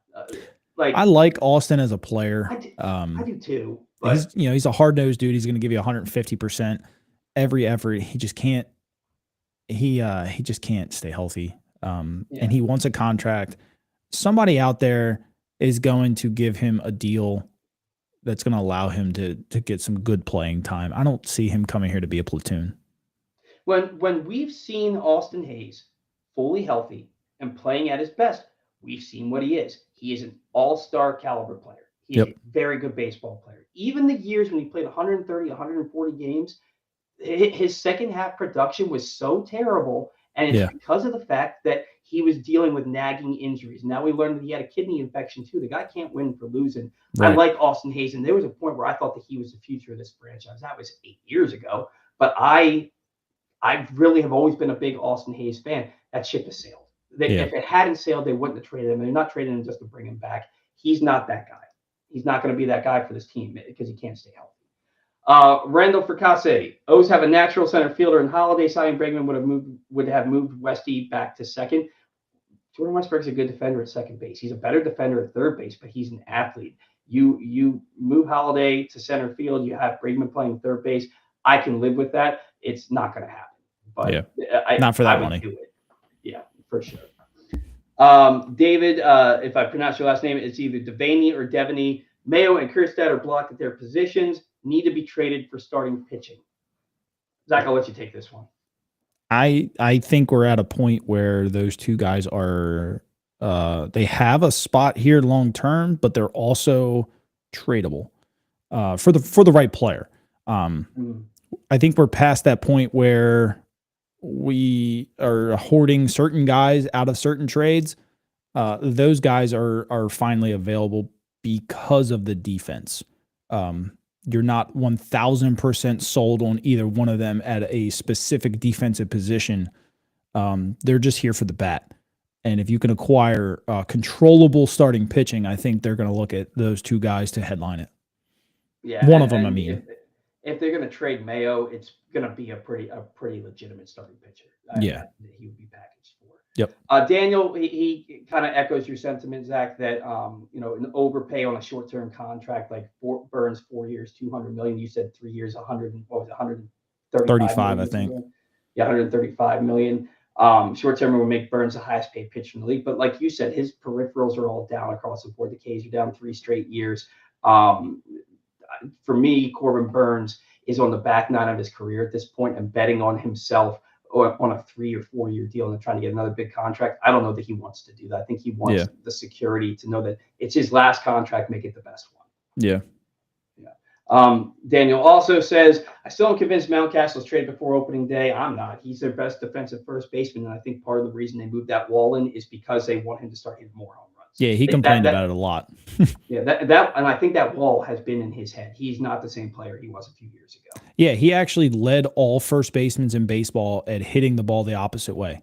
It was like a 35 or 38% clip. It was one of actually the higher in baseball, and he only hit 5 home runs away from Candy Yard. So he hit 8 with the wall. He was actually third on the team, but only hitting 5 outside of Candy Yards. That was the most concerning thing for me, but it goes to he was looking to hit the ball the other way just to be that hitter now because of the wall.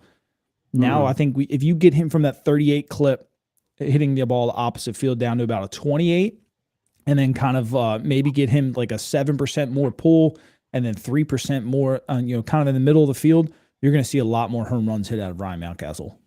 And Ryan Mountcastle, to me, one of my favorite things about him that I saw in spring training a few years back is you can really see how good he is at finding the barrel. And I think it speaks to how good of a hitter he is overall, that he can change his approach and start focusing on going to right field. Now, look, a lot of these shots to right field, these hits to right field were little bloops, little flares and stuff like that, but he's still making it happen. With that wall moved in, the way that he can get his hands inside on an inside pitch and keep his hands in, and the way that he can find the barrel, I expect Ryan Mountcastle to have a good year. Now, I expect him to have a good year every year, and then every year we're having the same conversation in the off season. Yeah. But I think that he has the potential to be a special hitter if he can learn how to lay off that low and away slider. That's his Achilles heel. It's a hard pitch to lay off of. Yeah. Ask Adam Jones. Yeah. Yep. I've been yes. Jim says Holiday's a shortstop and Henderson the third baseman. Holiday doesn't have the arm strength. Not to do it at the big league level. I think he's a good shortstop. The arm's not there. Randall O's learned nothing with World Series loss to Kansas City. Speed Wild kills card, probably. O'Neal, or maybe they're talking about 2014. O'Neal faster than Holiday. Really. O'Neal is faster than Holiday. Which O'Neal? Tyler O'Neal? Tyler O'Neal, yeah. He's fast. I don't know if he's faster than Holiday. Holiday's really quick, like really quick. Jackson Holiday said that he had a better sprint speed than Jorge Mateo. He's apparently the fastest guy on the team. You know what's kind of shocking when I looked at that? That whole like sprint speed per foot or whatever. Kerstad was only like 0.4 of a foot, or I guess 4 inches or something. I have to look at it again. Slower than Mateo. Yeah, which is crazy. So Kerstad can move too. His acceleration probably isn't that great.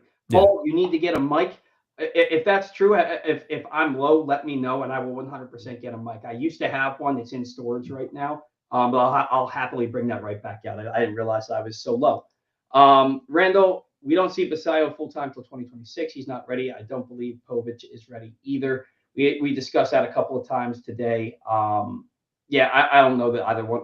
Povich may be more ready than Basayo, but Basayo, like you said, Zach, not going to be ready till to be a full-time player until 2026.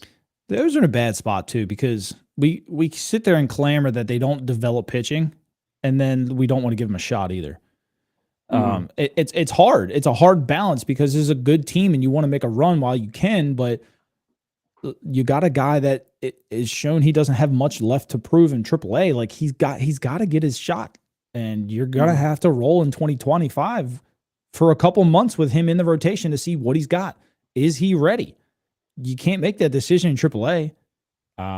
They're in a tough spot. But McDermott's in the same position. Like he needs to get his shot, and you're going to have to bite the bullet.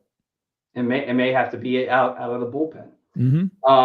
Just a few more comments before we get you out of here. None of your business says our chances of extending Holiday go from 5% to 0 if you move him to center field. Please stop with that narrative, Randall. There's a lot of people. Adam Jones was a shortstop. Adam Jones was a shortstop and made himself a phenomenal career in center field when he came to Baltimore. He started the transition slowly with Seattle, and when he was acquired here, we kept him in center field, and look what happened. Look at Jackson Merrill last year. He was a shortstop, and in spring training, they gave him a glove, and they said, would you like to learn to play outfield to have a chance at making the big league team? He said yes, and was in top 2 rookie of the year. Fantastic defensive outfielder. San Diego has 6 starting players that were former shortstops. Mhm. If you're an athlete, you can move anywhere and make a very, very good career out of it. Do you make more money as a shortstop? Yeah. Yeah. You can still make millions in center field. Oh, absolutely. Talk to you could name a bunch. I'm not going to get into that, but you're Yeah. you're absolutely right. And that's why the Orioles really focus on drafting a lot of shortstops because if Hmm. you can play shortstop, you can play anywhere Ryan essentially. Mountcastle was a shortstop. Yep, absolutely. And he had to move off of shortstop. One, the glove wasn't great, but the arm wasn't there. Yeah. Adip Mahmood, if Elias was heavily pursuing making progress up out of nowhere and not reported in the media move for a pitcher, what is the most likely? A Corbin signing, a cease trade, Framber, or something else? So Framber is almost basically off the table from what I'm hearing out of Houston. For me, it will be a cease trade. I don't think that Burnes is signing here. I don't think there's a shot. And like I said, Framber's not available. I don't think. Look, we're an analytical team, and their analytic guys are doing the same thing that I am, and they're going to find somebody that fits the mold that no one is even seeing coming, and that's going to be the guy they're going to trade for. I think the I Cease thing is probably started by John Morosi or somebody like that because they think it fits. Does it fit? mhm. Sure. The analytics department is going to tell that they're going to find somebody to acquire that no one sees coming. Yeah, and I think that from these three options, the most likely is a cease trade. I don't know that any of these are likely though. Yeah. All right, Zach, I'm going to let you get out of here. I've gotten you in enough trouble today. Certainly appreciate you. I'm going to try and answer as many of these comments as I can, despite the fact I know as soon as you leave, that online viewership that we have right now, the live viewership, which is the highest it's ever been, that's going to just drop down significantly. I appreciate you. Now, you guys should stick around and listen to Paul. It's a good show here. No, I appreciate you saying that. What can we plug for you before you get out of here? Anywhere you guys want to just talk baseball, I'm on Instagram, TikTok, Facebook, Twitter, YouTube. It's all the same handle, PigTownSports. Look, I love talking ball, and I sit here and talk with you guys all day. Yeah, I wish you could sit here and talk. I feel like we could do a 3-hour show every We Saturday. could. My wife would lose her mind, though. Mine too. And oh my gosh. But honestly, and we would probably still go long. You know Yep. what I mean? So Zach, awesome stuff, man. Thank you so much for joining us today. And I'll be reaching back out to you here soon. Okay. I appreciate you having me on. For sure, man. See you. All right. See you guys. All right, that was Zach Moore, PigTown Sports, same handle on anywhere you get your baseball information, whether it's TikTok, Instagram, X, Facebook, my show, his show, wherever you can find him. The guy loves talking baseball, and he's got a great baseball mind. So really love having him on the show. Randall says Arias carried his weight and then some the second half. I keep him over Mateo. They love Ramon Arias. They absolutely love Ramon Arias. He's a Brandon Hyde guy. I think that Rivera is only here to see if he can provide the same type of defense that Arias provides, and maybe has a little bit better of a bat. But I personally don't think Arias is going anywhere unless some team values him as an everyday player in a trade. I think Arias is here for as the Orioles' main utility infielder. Randall says O's need perfect presentation to Sasaki, signing Burnes and trading for Miller, Cease, or Gilbert should do it. Gilbert ain't coming here. I can see Miller, Burnes, and Cease won't be here either. Miller's the only one that I think is likely. And how much you're going to pay? I like Zach said, I'd overpay, but three of those four things aren't, in my opinion, aren't happening unless the Orioles can get Cease for a pretty good deal. Because I don't think they should be looking at him as a 1-year rental type of player. Let's see. Randall also says, when will Kramer cross the bar to become the number 2 starter he should be? I mean, that's up for interpretation, my friend. But look, the thing with Dean is Dean will have a number of good starts in a row, but then he'll also have a number of starts where he'll give you 3 innings of shutout ball. Then the 4th inning, he gives up 3 or 4 runs randomly, and another 2 innings of shutout ball, which is a number 5 pitcher in a rotation. He's got great stuff. He's got that bulldog mentality. He wants to pitch 300 innings every year. He's got to be 2022, he was phenomenal. After the first month of the season in 2023, he was phenomenal. This past year, he struggled a good bit, especially coming back from the injury, and then he kind of settled it down. I think you have to see him from start to finish be a really good pitcher, be what he was in 2022 once he came up, and what he was in 2023 after the first month of the season, before you can pencil him in as a number 2 or even a number 3 in this rotation.